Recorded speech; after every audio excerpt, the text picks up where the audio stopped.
ऐसे 4 भाग में। तो इस तरह से हमने 4th लेयर में इसको कंप्लीट कर लिया है। और देखिए हमारा ब्लाउज़ का कपड़ा यहाँ तक है। ठीक है, तो हम यहाँ तक मतलब अच्छी खासी बाजू यहाँ पे निकाल सकते हैं। देखिए 10 इंच का कपड़ा निकल के आया तो 9 इंच की बाजू हम यहाँ पे आराम से बना सकते हैं। सो बाजू हमको बनानी है सिर्फ 7 इंच की। 7 इंच की बाजू में हम यहाँ पे 1 इंच का मार्जिन ऐड करते हैं। तो हमने यहाँ पे 1 इंच मार्जिन के लिए दे करके एक लाइन यहाँ पर ड्रॉ कर दी है। अब हमें यहाँ पर आधा इंच सिलाई का भी मार्जिन लेना है। तो हम यहाँ पे 7.5 इंच की लंबाई का ऐसे निशान लगा देंगे। तो ये हमने 7.5 इंच की लंबाई का यहाँ पर निशान ऐसे ड्रॉ कर दिया है।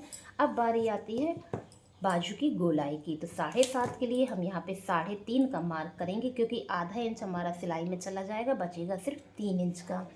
तो यहाँ 3.5 इंच पे हमने ऐसे मार्क करना है और एक सीधी लाइन हमको ऐसे बना देनी है। अब हमें बारी आती है आर्म होल की गोलाई की। किसकी कितनी गोलाई है उसी का हाफ लेकर के आपको यहाँ पे मार्क करना है। तो इनका जो आर्म होल का शेप तैयार हुआ था वो 15 इंच पे तैयार हुआ था। 15 का आधा होता है 7.5। तो ये देखिए इसके कॉर्नर पे ऐसे मेजर टेप को रखेंगे, जहाँ पे आपका 7.5 आएगा वहीं पर आपको निशान लगा देना है। तो ये 7.5 यहाँ पे आया। अगर किसी का 16 है तो आप इसे ऐसे 8 में निशान लगाएंगे, उससे ज़्यादा है तो आप उसी के अकॉर्डिंग यहाँ पर निशान लगाएंगे। तो ये देखिए हमने 7.5 पे यहाँ पर मार्क कर दिया। अब हमें इसमें गोलाई बनानी है। तो यहाँ पर देखिए हमने ऊपर की ओर 1.25 इंच पे निशान लगाया है। 1.75 इंच पे हमने ऐसे निशान लगाया है। अब इस निशान से यहाँ तक आपको मेजर टेप को सेट करना है कुछ इस तरह से। देखिए ऐसे, और इसमें आपको हल्की सी लाइन ऐसे बना देनी है। हमने लाइट कलर से ऐसे यहाँ पे लाइन बना दी है। अब इस लाइन के आपको 4 हिस्से करने हैं। निशान यहाँ पर 3 आएंगे। 4 हिस्से कैसे करने हैं, ये हमने मेजर टेप को ऐसे सेट किया और इसको आधा किया उसी निशान तक। तो हमें यहाँ पे पहला निशान मिल गया है। फिर इसी तरह से रखे हुए हमने इसको फिर से मोड़ दिया और यहाँ पर भी हमको एक निशान ऐसे मिल गया।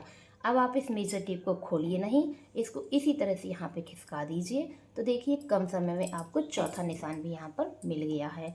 अब हमें इसमें गोलाई देनी है। तो ध्यान से देखिएगा कैसे देनी है। ये जो नीचे का हिस्सा है, ये जो ओपन एरिया है, यहाँ से जो पहला हिस्सा आता है इसमें आपको 2 पॉइंट ऊपर की ओर मार्क करना है। ये देखिए 2 पॉइंट हमने ऊपर की ओर मार्क किया है। सेंटर वाले में आपको कुछ भी नहीं करना है। इस वाले में आपको 2 पॉइंट नीचे की ओर मार्क करना है। इतने मार्क करने हैं। अब इसमें गोलाई देनी है। कैसे गोलाई देंगे, यहाँ से हम ऐसे गोलाई लेते हुए इसको उठाएंगे। ओके, ये देखिए ऐसे गोलाई लेते हुए हम इसको उठाएंगे और सबसे पहले इस निशान से टच करेंगे। फिर उसके बाद हमें इस निशान पे टच करना है कुछ ऐसे। फिर यहाँ से हमें इस निशान को ऐसे कवर करना है। फिर यहाँ से देखिए हमने गोलाई को ऐसे बना देना है। अब इस निशान को हम डार्क करते हैं ताकि आपको क्लियर हो जाएगा कि ये बाजू की गोलाई कैसे बनी है।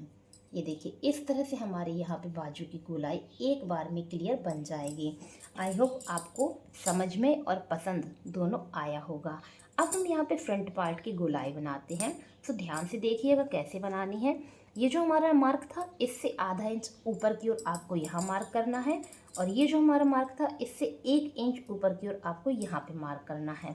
अब इसका और इसका आपको ऐसे सेंटर मार्क लेना है, और इस सेंटर मार्क में इस लाइन से ऊपर की ओर 1/2 इंच का आपको ऐसे निशान लगाना है। अब आपको कैसे गोलाई बनानी ध्यान से देखिएगा, बहुत ही ईजिली तरीके से बनेगी। यहाँ से हम इसको ऐसे शेप देते हुए, बिल्कुल गोलाई शेप देते हुए, देखिए ऐसे ऐसे, ये देखिए हमारा यहाँ पे एक गोलाई कितनी क्लियर तरीके से बन चुकी है। अब हम यहाँ पे ओपनिंग मार्क करेंगे। ओपनिंग जो भी आपका मेज़रमेंट आता है उसका आप आधा यहाँ पे रखिए। अगर 11 है तो 5.5, 10 है तो 5। तो यहाँ पर देखिए हमने 5.25 रखा है क्योंकि इनका 10.5 है। फिर हमने यहाँ पर 1 इंच का यहाँ पे मार्जिन ऐड किया है, और ये हमारे यहाँ पे कटिंग का पॉइंट है। तो कटिंग के पॉइंट पे हम ऐसे सीधा मार्क कर देंगे, और ये हमारा सिलाई का पॉइंट है। तो निशान तो हमने सीधा लगा दिया, लेकिन जब आप इसकी सिलाई लगाएंगे तो हल्का सा आप इसे ऐसे शेप देंगे, तभी आपकी क्लियर यहाँ पर सिलाई आएगी। और ये वाले पार्ट आपको ऐसे सीधे रखने हैं। सो दोस्तों आशा करते हैं आपको यहाँ पर 7 इंच का